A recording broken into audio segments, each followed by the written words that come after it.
শুভেচ্ছা। বাঙালিয়ানার প্রদেশের সংবাদে স্বাগত। শুরুতেই শুনে নিচ্ছি সংবাদ শিরোনাম। শিক্ষা প্রতিষ্ঠানে অধিকাংশ শিশু শারীরিক ও মানসিক নির্যাতনের শিকার, এ নিয়ে বাঙালিয়ানায় দেখবেন একটি বিশেষ প্রতিবেদন। আজ ভারতীয় উপমহাদেশের স্বাধীনতা আন্দোলনের প্রভাত পুরুষ নেতাজি সুভাষচন্দ্র বসুর জন্মদিন। এ উপলক্ষে বাঙালিয়ানার বিশেষ প্রতিবেদন দেখতে ক্লিক করুন আই বাটনে। এবার অন্যান্য সংবাদের সঙ্গে বিস্তারিত। বাসায় বললে গলায় পাড়া দেব, মুখ সেলাই করে দেব। 4 বছরের এক শিশুকে দেয়া এই হুমকি আজ বাংলাদেশের শিক্ষা ব্যবস্থার এক কলঙ্কিত অধ্যায় হয়ে দাঁড়িয়েছে।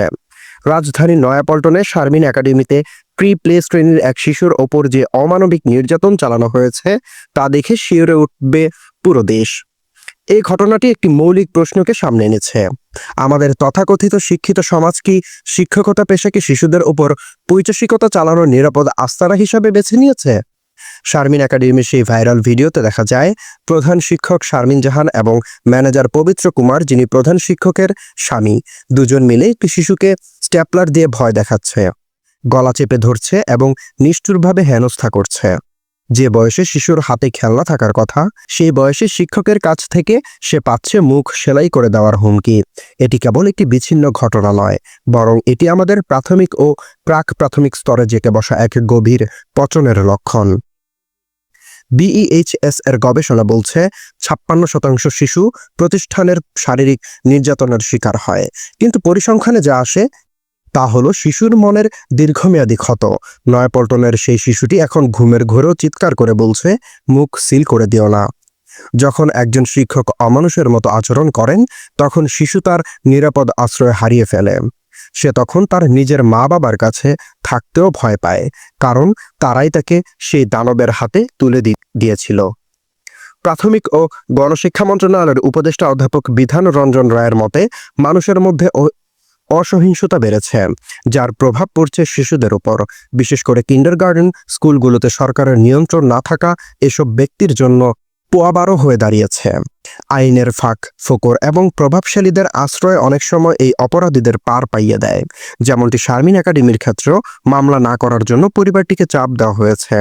শিক্ষাবিদ অধ্যাপক রওশন আরা এ ব্যাপারে বলেন, শিশুর বিকাশ না হলে দেশ সুস্থ জাতি পাবে না। শিক্ষকতা কোনো জীবিকা নয়, এটি একটি আদর্শ।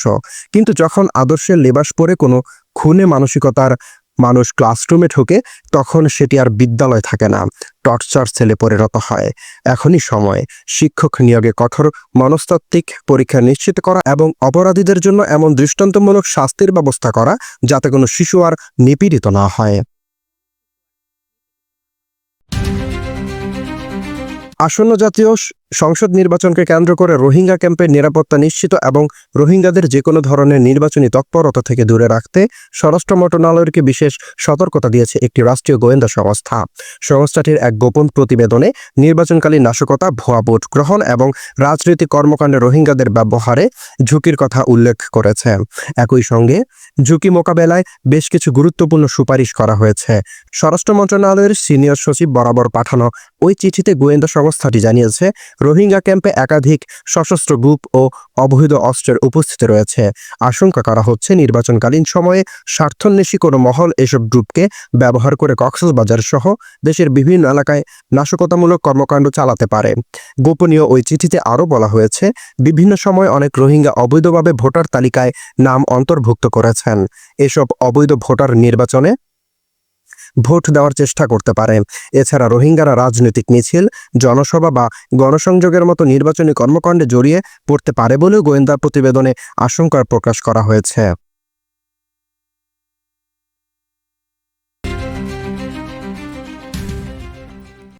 গাজাকে নতুন করে গড়ে তোলার একটি পরিকল্পনা প্রকাশ করেছে যুক্তরাষ্ট্র। এই পরিকল্পনার নাম দেওয়া হয়েছে নিউ গাজা। যুদ্ধবিধ্বস্ত ফিলিস্তিনি ভূখণ্ডটিকে একেবারে নতুন পুনর্গঠনের কথা বলা হয়েছে এতে। নিউ গাজা নিয়ে উপস্থিত স্লাইডে দেখা হয়েছে ভূমধ্যসাগরের তীর জুড়ে সারি সারি উঁচু ভবন নির্মাণের পরিকল্পনা করা হয়েছে। রাফাহ এলাকায় থাকবে আবাসিক প্রকল্প, একটি মানচিত্র দেখানো হয়। গাজার প্রায় 21 লক্ষ মানুষের জন্য ধাপে ধাপে নতুন আবাসিক এলাকা, কৃষিজমি ও শিল্পাঞ্চল তৈরি করা হবে। সুইজারল্যান্ডের দাভোসে আয়োজিত ওয়ার্ল্ড ইকোনমিক ফোরামের এক স্বাক্ষর অনুষ্ঠানে এসব পরিকল্পনা তুলে ধরা হয়। গাজা পুনর্গঠনের কাজ 4টি ধাপে করা হবে। প্রথমে রাফাহ থেকে শুরু করে ধীরে ধীরে উত্তরের দিকে গাজা শহরের দিকে অগ্রসর হওয়া হবে। মানচিত্রে মিশর ও ইসরায়েল সীমান্ত বরাবর একটি খালি ভূখণ্ড দেখানো হয়েছে। ধারণা করা হচ্ছে এটি ডোনাল্ড ট্রাম্পের সেই 20 দফা শান্তি পরিকল্পনায় উল্লেখ করা নিরাপত্তা এলাকা, যেখানে গাজা পুরোপুরি নিরাপদ না হওয়া পর্যন্ত ইসরায়েলি বাহিনী অবস্থান করবে।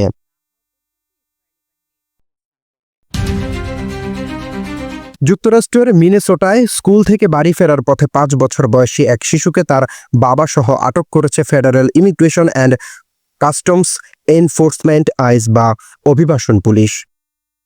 গত মঙ্গলবার কলম্বিয়া হাইটস এলাকায় পাবলিক স্কুলের লিয়াম কোনেজো রামোস নামের ওই শিশুকে তার বাড়ির সামনে থেকে আটক করা হয়।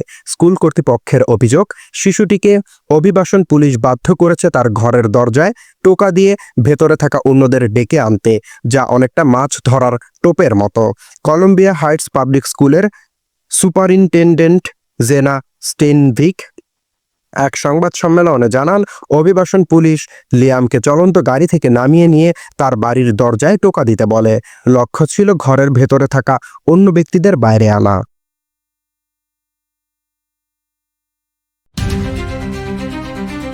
যুক্তরাষ্ট্র আনুষ্ঠানিকভাবে বিশ্ব স্বাস্থ্য সংস্থা থেকে বের হয়ে গেছে। মার্কিন প্রেসিডেন্ট ডোনাল্ড ট্রাম্প স্বাক্ষরিত এক নির্বাহী আদেশের মাধ্যমে 1 বছর আগে WHO থেকে বের হয়ে আসার এ প্রক্রিয়া শুরু করেছিল যুক্তরাষ্ট্র।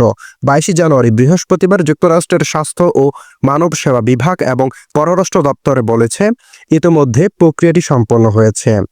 HHS এর এক জ্যেষ্ঠ কর্মকর্তা বলেছেন, WHO তাদের মূল লক্ষ্য থেকে সরে গেছে বলে মনে করে ট্রাম্প প্রশাসন। তাদের বিশ্বাস, WHO সংস্কার জবাবদিহি ও স্বচ্ছতার মানদণ্ড পূরণ করতে ব্যর্থ হয়েছে। ট্রাম্প প্রশাসনের দাবি, চীন ও অন্য দেশের তুলনায় যুক্তরাষ্ট্র WHO-তে বেশি অনুদান দিয়েছে। WHO-র ইতিহাসে কখনো মার্কিন নাগরিক WHO-র মহাপরিচালক হননি বলে উল্লেখ করেন তিনি।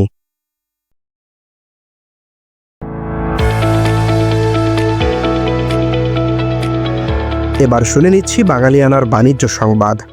বিশ্বব্যাংকের গ্লোবাল ফিন্ডেক্স ডেটাবেজে 2025 অনুযায়ী বিশ্বের ব্যাংকটি হিসাববিহীন প্রাপ্তবয়স্ক মানুষের অর্ধেকের বেশি বাস করেন বাংলাদেশ সহ মাত্র 8টি দেশে।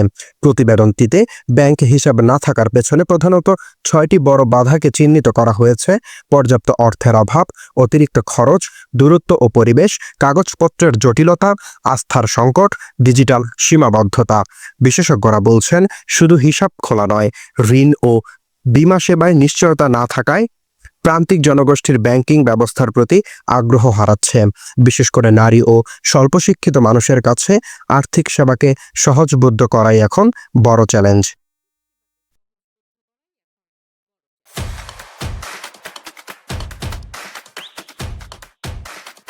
এবার শুনে নিচ্ছি বাঙালিয়ানার ক্রীড়া সংবাদ। বাংলাদেশ প্রিমিয়ার লিগে ফের চ্যাম্পিয়ন রাজশাহী। 2020 সালে ওয়েস্ট ইন্ডিজের তারকা অলরাউন্ডার অ্যান্ড্রে রাসেল অধিনায়কত্বে বিপিএল-এ প্রথম শিরোপার স্বাদ পায় রাজশাহী রয়্যালস। 23 জানুয়ারি শুক্রবার মিরপুর শেরেবাংলা জাতীয় ক্রিকেট স্টেডিয়ামের বিপিএল-এর 12তম আসরের ফাইনালে প্রথমে ব্যাট করে তানজিন হাসান তামিমের রেকর্ড গড়া সেঞ্চুরিতে ভর করে 4 উইকেটে হারিয়ে 174 রান করে রাজশাহী।